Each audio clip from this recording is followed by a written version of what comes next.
If you clicked on this video, you probably feel like you've lost control of your own life, lost control of your emotions and your reactions. If you feel this way, know that you haven't lost control of your life because of procrastination. It wasn't the addiction or the lack of discipline. What brought you to this point was an older, quieter problem, and one that was much harder to see. And the proof of that is in the moment when you needed yourself most, and you simply weren't there. In 1600, a samurai named Miyamoto Musashi fought over 60 duels throughout his life. He never lost one. But the story that books rarely tell is that Musashi often arrived at duels hours late, barefoot, in the wrong clothes, without the expected protocol. Not because he was careless. Because he had mastered something his opponents lacked: inner composure. While they waited tensely, consuming mental energy even before the first move, Musashi arrived unwavering. The battle was already won before it began. After Musashi finished his most famous philosophical treatise, the Book of Five Rings, he died. But the words he left behind describe something that modern neuroscience only named at the end of the 20th century: the ability to separate emotional state from action. To not be moved by what happens outside but governed by what exists within. Researchers at Harvard University have discovered that the human mind spends about 47% of waking time in wandering mode, wandering, reacting, and processing stimuli automatically without any conscious direction. 47%. Almost half of your life happens without you actually being present. Matteo Santiago knew this. Not because I had read Musashi, not because I knew Harvard.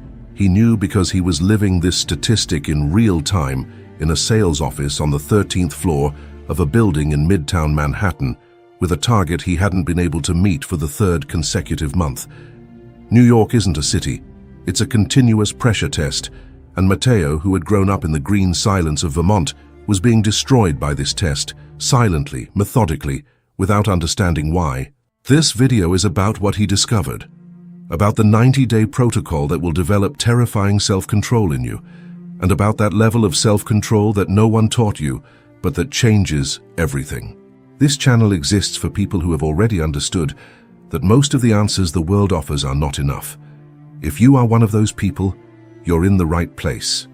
Subscribe to the channel because the next video this channel will publish is about the top 10 Japanese concepts that reprogram your brain. To be notified when this video is published, make sure you're subscribed and that notifications are turned on. Now, back to the video. Chapter 1. The Man Who Couldn't Find Himself. Matteo was not a man without potential. He had graduated with honors.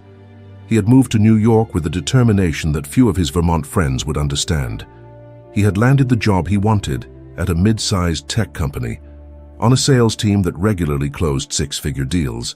The problem wasn't a lack of intelligence. The problem was that every time the pressure increased, and in sales, the pressure never decreased, Matteo would lose himself.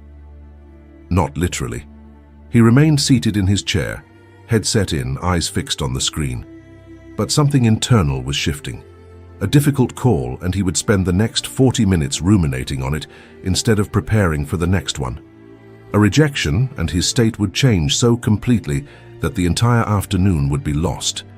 A criticism from his manager, and he would spend hours building internal defenses for an argument that would never be said aloud. He thought the problem was procrastination, so he tried productivity techniques, Pomodoro, time blocks, lists. Nothing worked consistently because the problem wasn't time management, it was mental state management. He thought it was an addiction, to his cell phone, to distractions, to constantly seeking approval through performance metrics.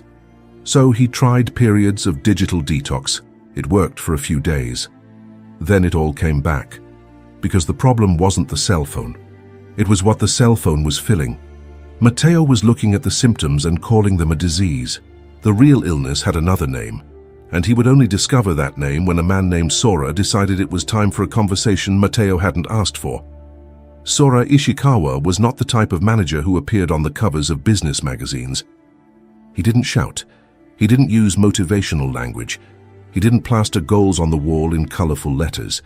He was 42 years old, had worked in Tokyo before going to New York, and had learned something in Japan that most Westerners take decades to understand, if they understand it at all.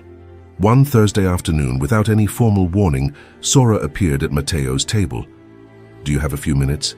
It wasn't a real question. They went to the smaller meeting room at the back of the floor. Sora closed the door. He sat down and remained silent for a few seconds before opening her mouth. "Matteo, I've noticed you've been having inconsistent results since you joined the company. As your superior, I'm here to help you, not just to reprimand you. Let me ask you something. When you lose a sale, what happens to you in the next 30 minutes? Matteo considered giving a professional response. However, he told the truth. "I keep ruminating, I get irritated. I keep trying to understand what I did wrong." Sora nodded, not as someone who agreed, as someone who already knew. "And during those 30 minutes, are you available for the next opportunity?" Silence. "No," said Matteo. "That's it," said Sora. "That's the problem." And then he started talking about something Matteo had never heard before. Chapter 2, Jiko Seigyo, the sovereignty that no one gave you. Sora didn't start with philosophy. He started with a question. Do you know the difference between a man who controls his emotions and a man who doesn't need to control them? Matteo didn't know the answer. "The first one is always at war," Sora said. "The second one has found something deeper than war." The concept that Sora was about to present has a 2,000-year history in Japan, but its application goes beyond Japanese culture. It appears under other names in almost every philosophical tradition that has survived the test of time. Jiko Seigyo. The kanji reveal the essence, the self, the ego. Control, dominion, governance. But the literal translation misses something.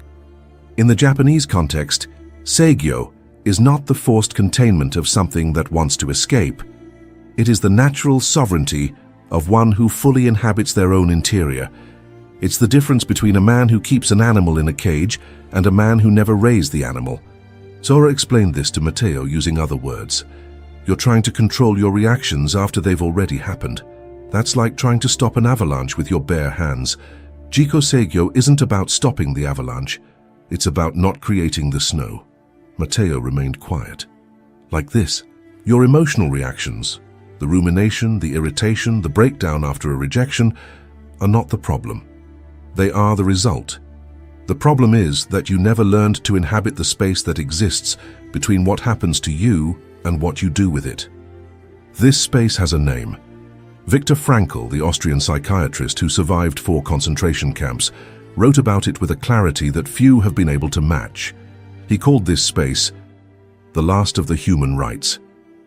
The ability to choose one's own response to any stimulus, regardless of external circumstances. Frankl had lost his family.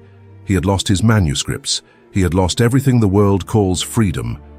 But he never lost that inner space. And it was from this space that he survived.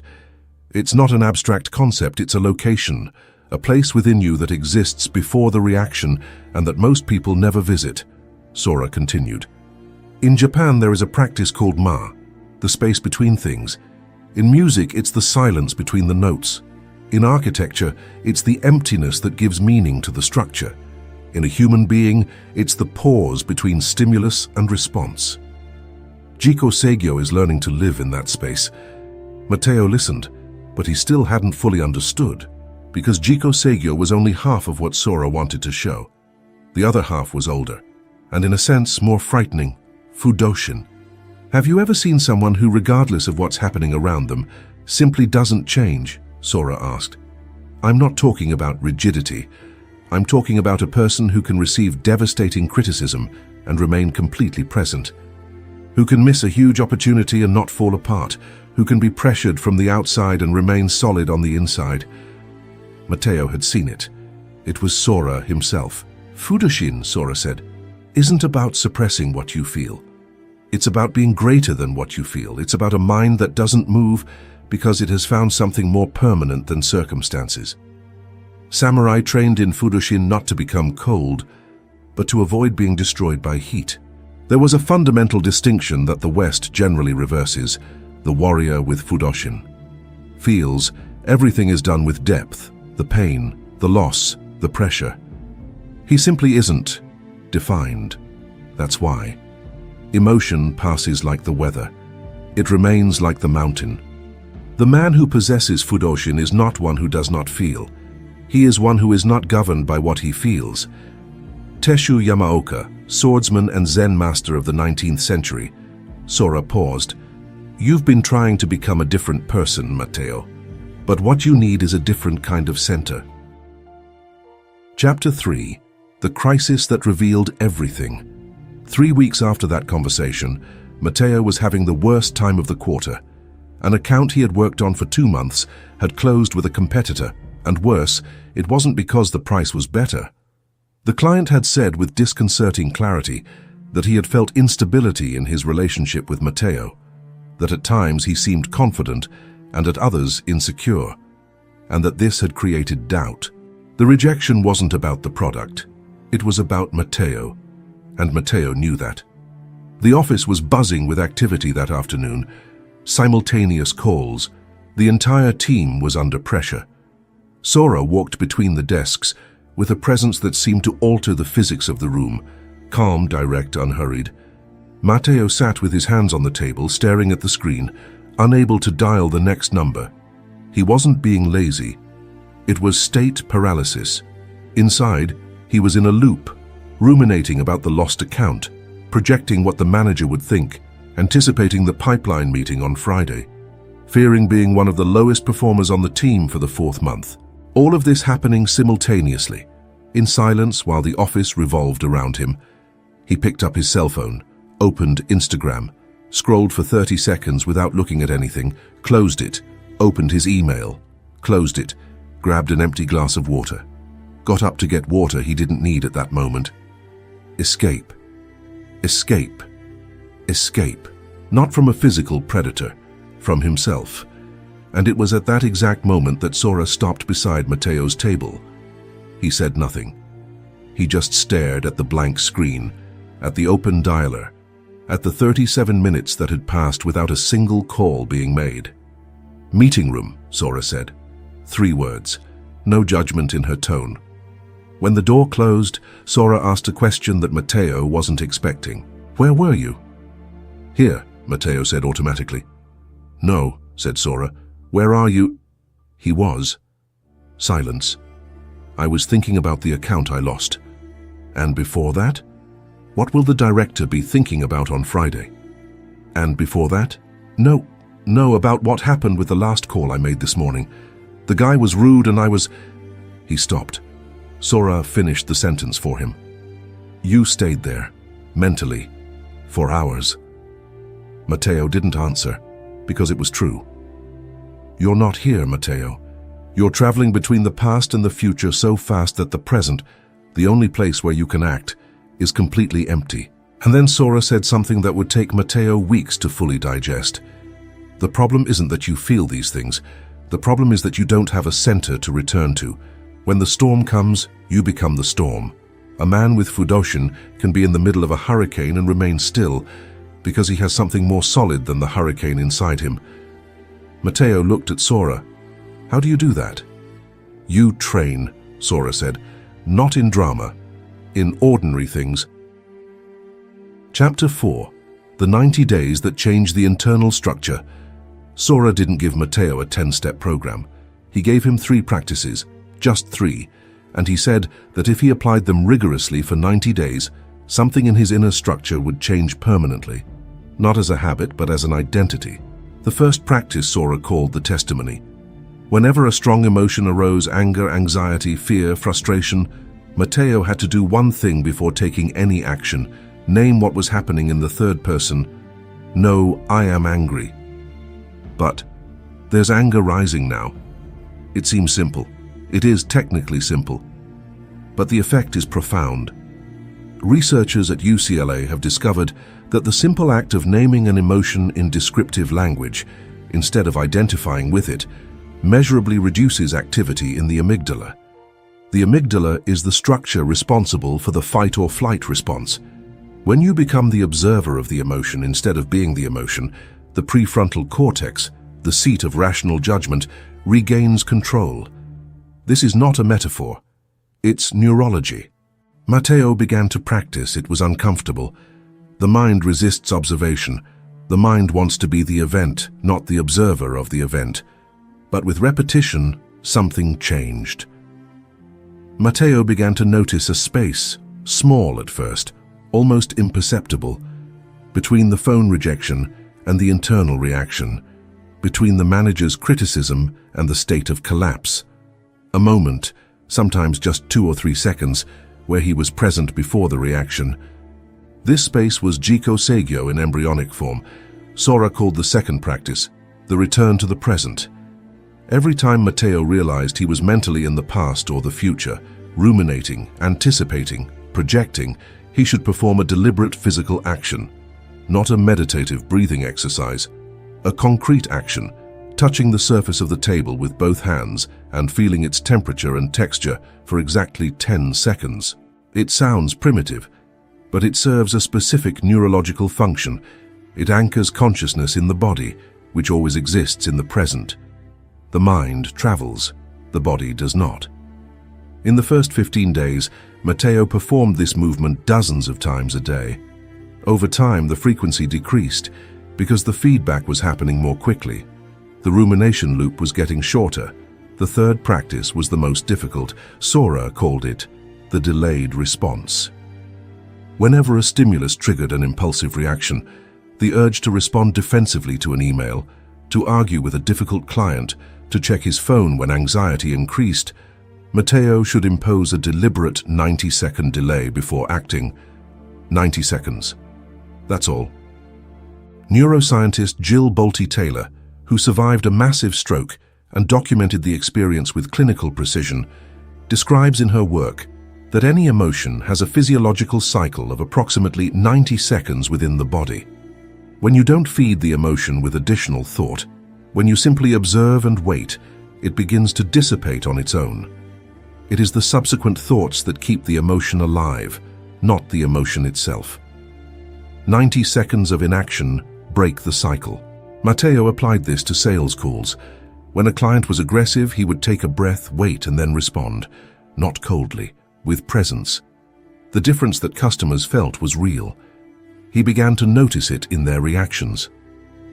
There was something different about the quality of attention a person with Fudoshin offered. When you're not managing your own internal reaction in real time, when your state doesn't depend on how the conversation is going, you become completely available to the other person. You listen with a different depth. You perceive what's being said beneath the words, and people feel it. Without knowing how to name it, they feel it. On the 30th day, Matteo closed the biggest contract of the month with the team. By the 60th day, their conversion rate had risen 31%.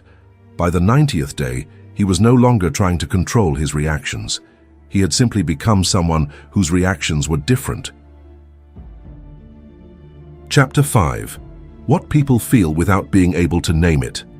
There is a phenomenon that occurs when a person reaches an advanced level of combined Jiko Seigyo and Fudoshin, and it is rarely described accurately. People around them begin to feel something they can't name. It's not charisma in the conventional sense, that extroverted performative energy that Western culture often confuses with leadership. It's almost the opposite. It's a quality of presence that conveys without words that the person doesn't need anything you can offer as validation, and at the same time is completely available to you as a human being. This combination is extraordinarily rare and extraordinarily magnetic. Psychologists call it non-reactive dominance. Non-reactive dominance. It is the absence of any need to prove, defend, or gain approval. And paradoxically, this absence of need creates in others a kind of instinctive, almost primitive attraction. Neuroscience has an explanation for this. The human nervous system is constantly calibrated by the social environment. We read the internal state of others through micro-expressions, voice quality, breathing patterns, posture, in real time and unconsciously. When we encounter someone whose internal state is genuinely stable, our nervous system registers this as a sign of safety. And safety, at an evolutionary level, is the most precious asset a social being can offer. A person with true Fudoshin isn't performing calmness. They are being calm. And the difference between performance and being is immediately detectable, even by people who don't know what they're detecting. Matteo started noticing this in his relationships outside of work as well. Conversations that once ended in conflict began to end in resolution, not because he had learned communication techniques, but because he had stopped bringing his inner instability into conversations.